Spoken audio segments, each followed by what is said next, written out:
Hi. Say something.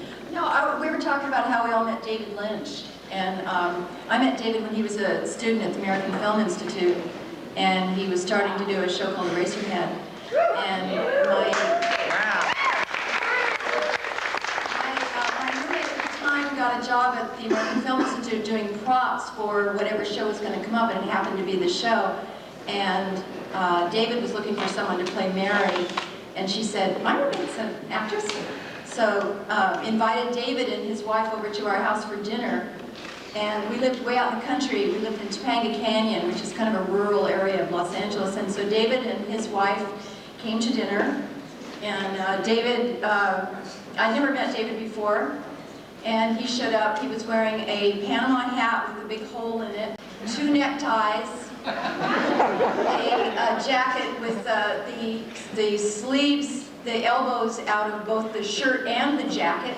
And he was carrying a sack of wheat seed, which David thought was appropriate to bring to somebody who lived in the country. Wheat seed, which we planted, actually. Wow. And he brought me the script for Eraserhead, which was about this thick, and I didn't understand a word of it. And he cast me, and 4 years later we were still shooting Eraserhead. And that's it. That's how I did it. You know, that's funny. He just sent me a script and said, learn these lines backwards. I don't know how you ever did that. The story is, and I guess I'm glad you probably already heard this, you know, in junior high, you've got like tag names and secret codes and stuff. This is something that we had learned to do in junior high, was to speak phonetically backwards. And what's really strange is that when he told me to do this, he was unaware of that. And so he had made arrangements to take us into the studio and teach us how to do it. And when he saw how easy it was for me to just translate something right off the bat, he started adding lines for me and for other people. I became this like reverse dialogue coach. So it's strange. Yeah, I was going to say something. The suggestions from the audience. What should we hear backwards? You don't say off the cuff. Famous line on lasagna hut. You know, since this has started, people have been sending me palindromes from all over the world. And what Josh just brought up is my favorite. It's the longest palindrome anybody sent me. It's my favorite one. A palindrome is something that's spelled the same forwards as backwards. It's spelled the same. And the one he mentioned is, go hang a salami, I'm a lasagna hog. So, what were we talking about? Say it backwards. Yeah, I don't know how to do it. You love with you.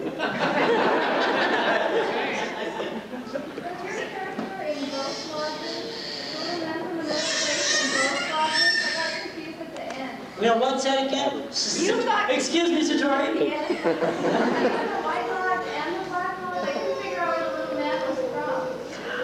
Yeah, I think it was just a question of attitude. At first it was the one with the White Lodge, as Agent Cooper was falling in love with Laura Palmer. And then as he began to discover Bob, it was the Black Lodge. Or so as my theory goes.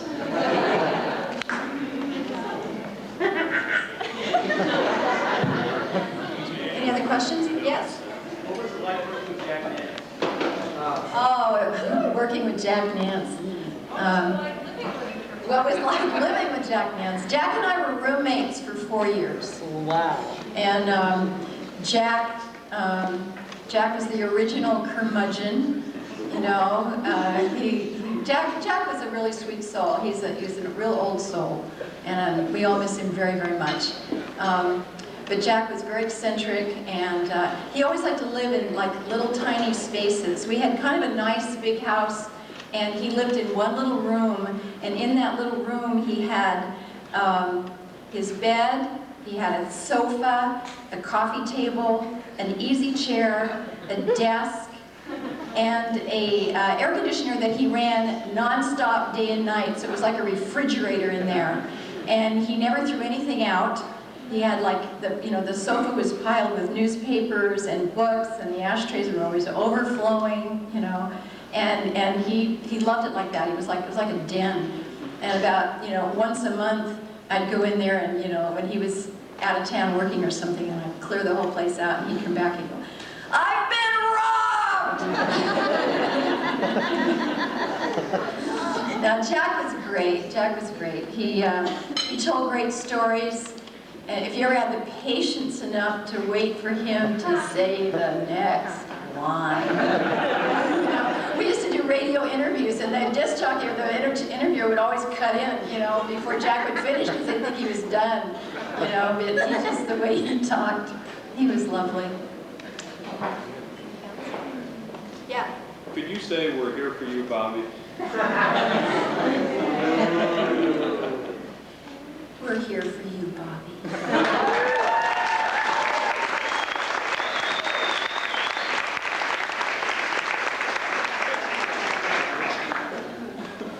Could Lucy recite something?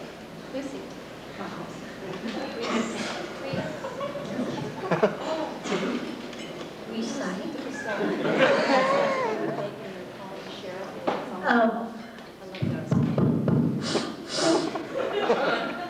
Well, Sheriff Truman? Sheriff Truman? You have a call on line 4.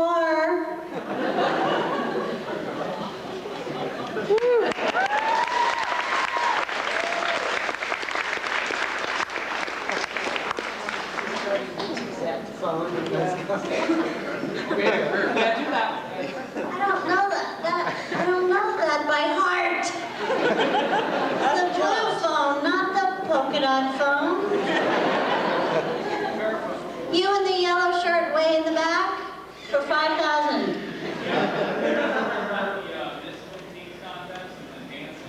No. No, the Miss Twin Peaks contest and the dancing. Mark Frost and David Lynch came up to me and asked me if I would do a dance in the next episode, and I went, yeah, because I used to be a dancer. And then they hired some choreographer, a nice guy, and I told him I'd choreograph my own thing, and I did it to Mac the Knife. Dun, dun, dun, dun, dun, dun. Everyone. Dun, dun, dun, dun.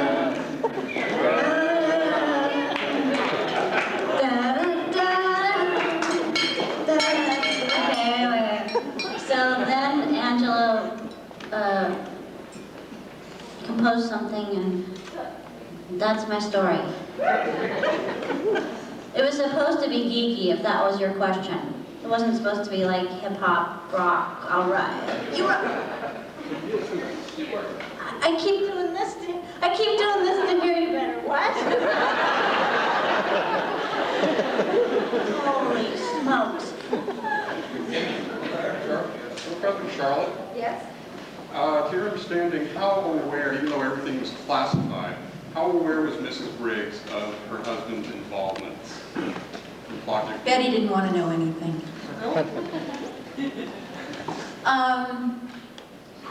I have theories about Betty. Betty and Major Briggs go way back, They used to hang out in Portland. Yeah, long before they were in Twin Peaks. In fact, they had a child. Older than Bobby? Older than Bobby, yeah. What happened? They put it up for adoption. Never saw it again. I kept thinking it was going to come back in another episode. It sound like this? Premaritally? No, I really don't know. I didn't really get much involved in the plot. I was always surprised, when he disappeared and reappeared and came back in strange uniforms and stuff. Didn't phase you. Yeah. What was Dana Ashbrook like? He was very sweet. Yeah, I like Dana. He's a good kid. I didn't really know him. Didn't know him very well. I didn't do that many episodes. I did about 10 episodes. I was only involved with Major Briggs and Bobby. I hardly ever saw anybody else. Never got to work with Kim. One time we got to work when Bobby was in jail. We were in the same scene together. I never got to work with you. never got to work with you. I haven't worked with any of you. I know. I only saw Kim when I got jacked up in jail all the time. My God, he would all be in the jail. People ask me about other characters. I don't even know who they are. You know, I never saw them. We were all in different territories. We didn't even know what the stories were. They wouldn't give us the scripts after a while. I mean, we were just as surprised as you were when Agent Cooper got shot. You know, we thought we were all out of a job. What? Oh my God! In fact, we were at Dana's house that night. Were we? Yeah, watching the show. All right. We were all there, and we were just stunned at the end. You know, 14 people sitting there going, "Oh my God." You know. Okay. Yes, I know the information about the baby is classified, but could you answer one question? Did it smell? You're talking about the baby from Eraserhead. It's classified. I'm sorry, I'm sworn to secrecy. Really? Wow. I'll tell you one That's thing. exciting. We called it Spike. Yeah. Who? Way back. Question in the back. Here. Here. He's Come on. right there. Don't be shy. You know who you are. Yeah, look. This could go to any of the actors, but what's your take on why you think Twin Peaks is so special? Why there's so many people here now? It makes you think. You guys are smart. You like to get interested in, it was interesting. It was different. It was different. You know, that's an interesting question. I think that a lot of it, besides the fact that he put things down that were unfiltered by his conscious mind, it seems just whatever came through his unconscious, he didn't even think about what we were going to think about it.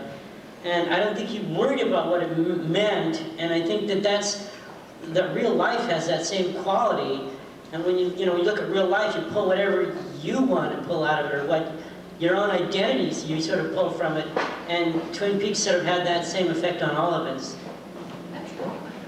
Yeah, I think it was David. David did it. He,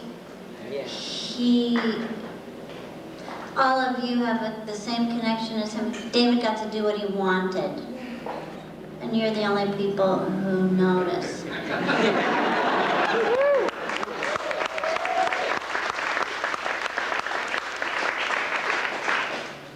You're right. No. Yeah, it's sort of like getting whacked in the face. And I was like, why do I always think about hitting and stuff like that? Kim, why? I don't know, but I think that watching the episodes was always it was always surprising, it was always unexpected. It always made you think. And when you look at what's on TV right now, 99% of it doesn't make you think about anything except turning it off.